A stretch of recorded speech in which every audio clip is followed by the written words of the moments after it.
La cucina, la storia e la tradizione sono gli ingredienti essenziali per il libro scritto dal professor Enrico Volpe, medico chirurgo specializzato in malattie del sistema nervoso, che ha raccontato il suo mondo e la sua vita in Napoli, la storia della cucina napoletana e lucana. Si coniuga la tradizione, la cultura, la storia, ma anche l'etimologia della parola. Certo, gli usi, i costumi, tutto viene trattato nel libro affinché poi del cibo si abbia una specie di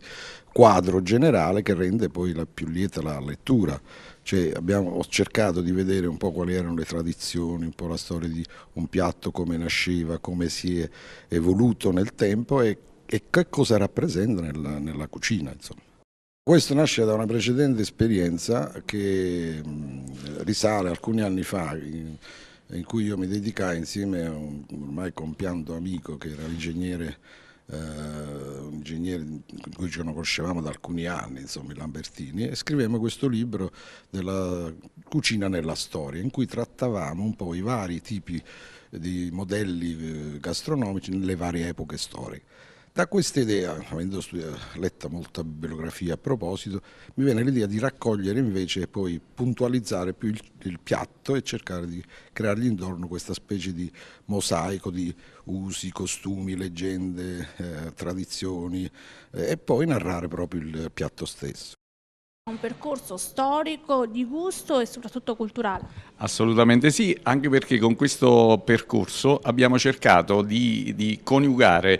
le culture di due territori con ovviamente tradizioni, storia assolutamente differenti, ma che hanno comunque un minimo comune denominatore, cioè abbiamo cercato di far capire quanto la cucina e quindi l'aspetto gastronomico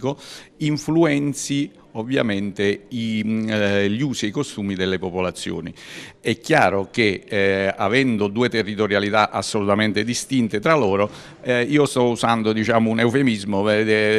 dicendo che ovviamente l'autore ha cercato di creare questo parallelismo perché è parte enopeo e parte lucano, ma al di là dello scherzo il significato secondo me è ancora più profondo. Una rivisitazione storiografica di quello che è l'evoluzione culinaria ci dà la possibilità di interpretare anche gli usi, i costumi e la cultura di un territorio, di una popolazione che si evolve nel tempo.